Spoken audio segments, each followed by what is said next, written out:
It's Big Papa and Banna. It's 7:22, mostly sunny, high 72. Right now we are at 44 degrees.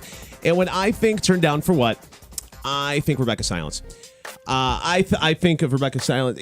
See, people have this like number one, good morning. Good morning. I think that people have this conception or predisposition, of you that, you're just this. You're just you are just the life coach, that you don't have like an off time where you're just like quote unquote a normal person because of what you do, but you absolutely do. I do. Where are we going with this? Big Papa in the morning. No, I do. Absolutely. It was so nice. We all got to go out to dinner on Friday night. That was great. Downtime. Well, that's kind of the there's that layer of it, and there's like you just getting to go have fun and too. Enjoy, Absolutely. enjoy everything. It's not like, everywhere you go, you try to solve people's problems, and Right. you're not that person at all. Right. It's your job, but you're able to, take your hat off at the end of the day, if you will, and Yes. and do the family thing or the friend thing, and go out and enjoy and do everything and anything. Absolutely. There's an off duty. There's an off-duty Rebecca. There's a difference between Rebecca and Rebecca Silence. Okay. See?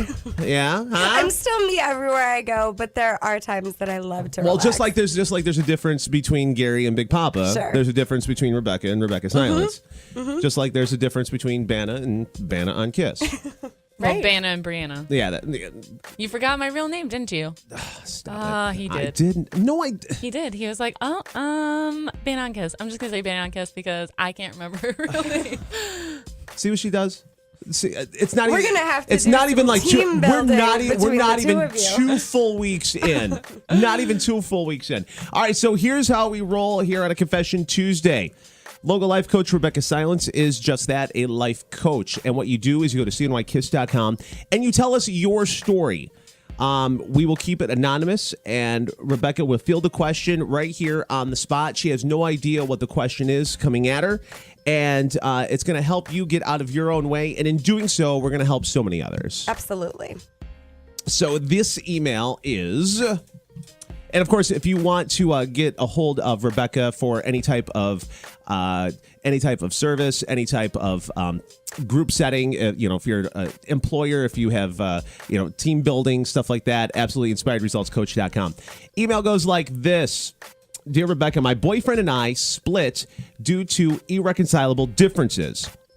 We had been engaged in the eyes of our friends and family, but secretly married for about 5 years. We don't have any bad blood between us, and we are still friends with all the same people. However, I see a certain set of our friends more often than he does due to schedules. Since we're having a very secret divorce, I'm very wary about dating or even flirting with guys around our shared friends due to the fact that they were friends with him first, and I feel like they will tell him everything I do. It makes meeting people really hard, and I feel like I'm missing out on some potentially amazing opportunities. Most recently, I was at a sushi restaurant and locked eyes with someone for a few seconds, something that normally would cause me to walk over and introduce myself. However, in this case, I felt like if I did, so would word spread quickly and feelings would get hurt. I have always put others' feelings first, and now I feel like it's time for me to be put first. How do I start dating without coming off as a heartless person? This is a great email. Thank you so much. The first thing that I want you to think about is what's with all the secrets? Where did that start? Why is it happening? And how does it serve you? A lot of people, you're not alone here, listener that wrote the email, have secrets.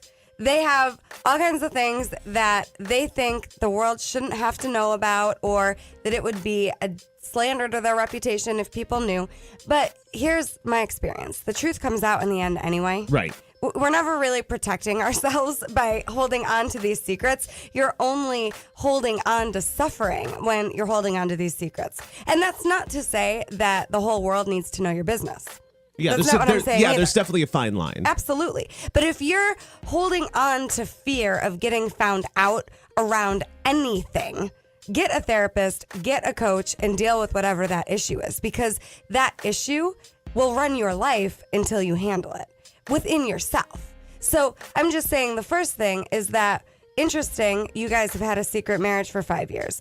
Now you're concerned about dating friends or people in your same circle because you don't want certain things getting found out. So it sounds like there's a pattern here. And what if it doesn't matter if you get found out? Like, what if being yourself, my little mantra to myself is, here's me on a platter, take it or leave it. Right. And really, that's what I say to myself, because I know that 50% of the world is going to make people right, and 50% of the world is going to make people wrong. So here's me on a platter, take it or leave it. And it doesn't mean that I don't care about other people, but other people's opinions are just that. It's an opinion. So, one of my old mentors used to say, quit making people's opinions a fact. Okay. It's an opinion. Yeah. It's not a fact. Right. And we make it a fact that, oh my gosh, if this person thinks this about me, it must be true. It's an opinion. Right. So make your opinion a fact and everybody else's opinions not as important as yours.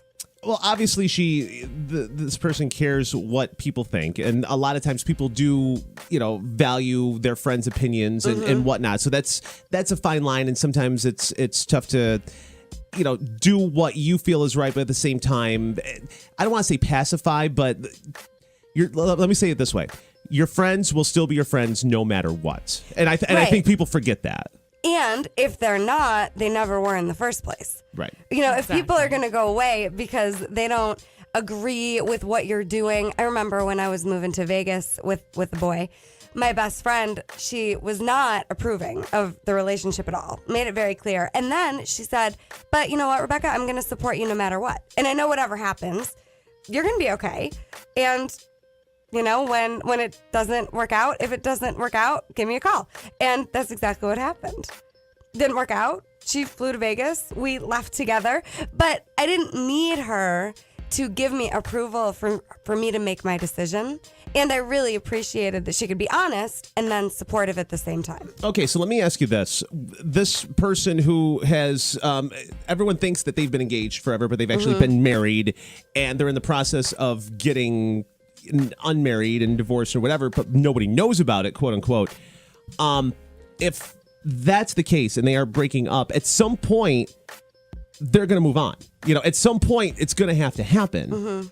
So obviously it sounds like timing may be an issue or just feeling comfortable doing it. What kind of homework Sounds like authenticity is an issue. Okay, what does that mean? It means being your real self. Okay. Seems to be the biggest problem. So, at some point, either the lies are going to keep building on themselves and eventually... Sounds like they have already. Right. Yeah. And either it's going to keep going and eventually potentially blow up, or you could start getting real now.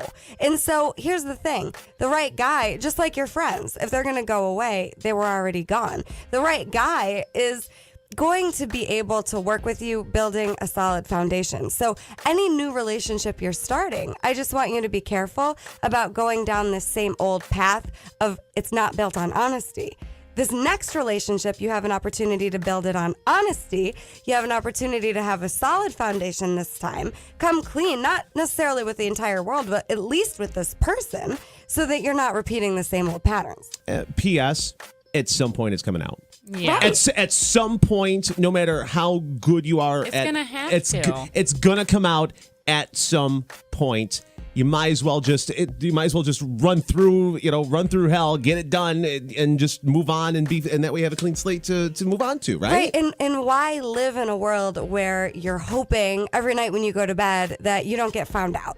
Right? I mean, it just doesn't have to be that way. Right. And so I'm just saying that in this next experience of a relationship, try being 100% honest and see if that helps this next relationship last longer.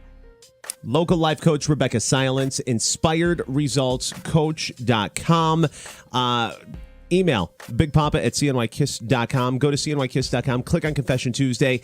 Tell your story, and we'll handle it free and confidentially on the air. More Confession Tuesday coming up next.